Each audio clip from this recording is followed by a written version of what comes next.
We got approached by the Eisteddfod and asked if we could do something as a community group. So I sat down with Craig initially, who's the chairman of the club, my partner in crime.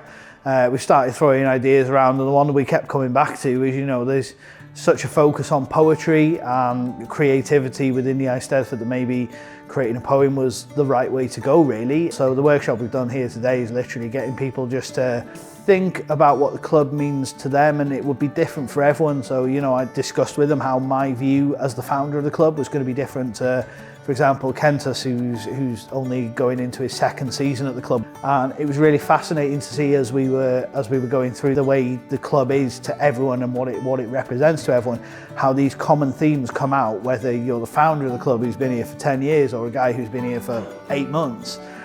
There's still these common themes coming through, so it shows that perhaps, this absolutely was the right idea to do, because it's made people really evaluate what the club is. And the one thing that came out here as a football club is there's very few mentions of football when people have discussed what the club means to them. And a lot of clubs claim to be a family. We never do. What we can claim is we are a community, and this poem absolutely reflects that.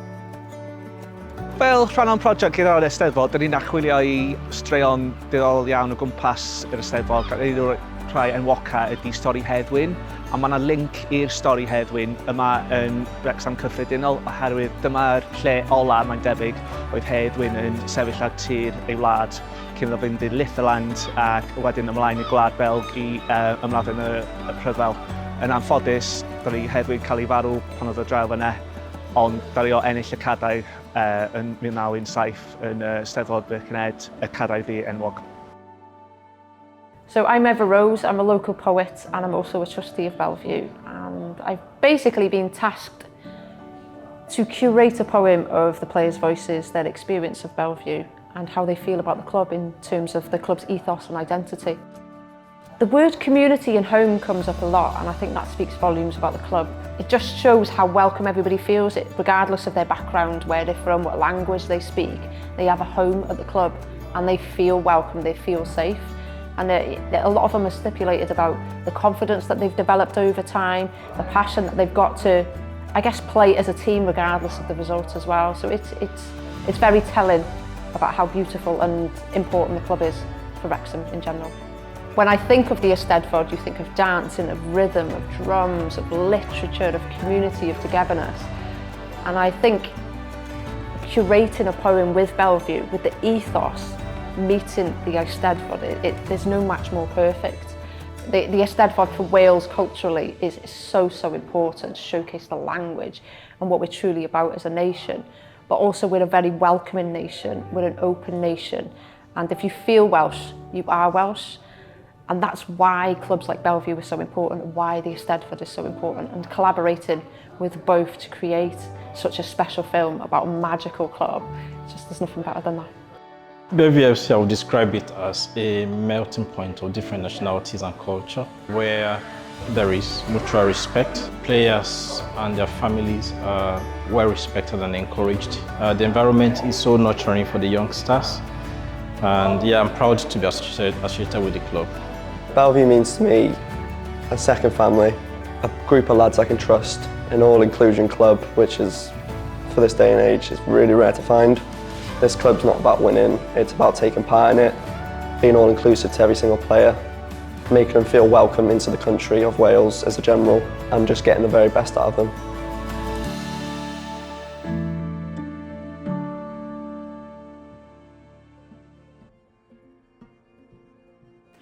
Pan ddes I at Gymru, darganfoddais y byd. Fy nghartref oedd I gartref, dim mewn dinas na chai, ond yn wynebau rhai a ddyn unwaith dieithr, ac erbyn rwan yn dyr. Mae'n bopeth, a dwi'n dysgu rwan tydi popeth ddim yn air digon mawr I disgrifio be mae'r clwb yn golygu.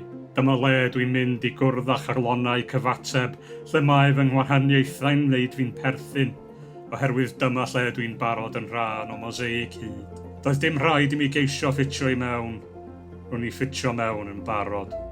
A'r hyn sy'n brydferth yw, des I am bel-droed, am gadwais gyda mwy na gêm, cefais berthyn, cefais fy lais a fy stori. Mae'r clwb hwn yn dal cryfder anorchfygol un bobl, grym unedig gydag un nod, cymuned wedi ei selio mewn cariad gwydnwch a pharch. Mae'n bot toddi o ddiwylliant a chynhwysiant rhwymol wedi ei blethu a chyfeillgarwch, lle mae'r ifanc a'r hen yn sefyll ysgwydd wrth ysgwydd. Nid chwarae yn unig, da ni'n tyfu ac yn dysgu ac ar adegau ydyn ni'n baglu, ond byth yn sefyll na cwympar'r pennau ein hunain oherwydd nid yw teulu'n eich gadael ar ôl. Y clwb. Mae wedi gwneud i mi gwestiynu popeth roeddwn i'n meddwl fy mod ein wybod, a'r ateb ag efais oedd fi, ni oedd undod oedd e. Mae pob eiliad yn dod â gwersi newydd, lle mae roi eich gorau dim yn datganiad, mae'n guriad calon pob gêm. A waw, da ni'n teimlo'r cyfan, y llawenydd y boen a'r hapusrwydd, pwrpas y frwydr. Felly gallwch chi daflu'r byd ato mi. Dewch â phob storm sydd gennych chi, byddwn ni bob amser yn dychwelyd y flwyddyn nesaf, a'r blynyddoedd sy'n dilyn. Esgidiau di clymu a phwrpas, calonnau di gwnia a gobaith yn barod i redeg eto. A welon oer yn curo ein clistiau, crysau air yn amsugno'r glaw. Ydyn ni'n feiddgar? Falla, ond ond nid yw'r lliw yn gweddi'n dda. Dim jyst perthyn yma'n unig da ni. Ni'n adeiladu yma. Ni yw'r goeden a'r greiddiau. Yn ymestyn yn feiddgar yn ddwfn i'r cymuned gyda'n canghennau yn llydan. Ni yw'r had a dyfodd o gyfeillgarwch a syniadau yn dail a wyntoedd etifeddiaeth Wrecsam yn cario i bob cyfeiriad. Ennill, colli neu'n gyfartal, ni'n codi ac yn falch felly, wastad yn ymddangos oherwydd mae hyn i ni yn fwy na chwaraeon.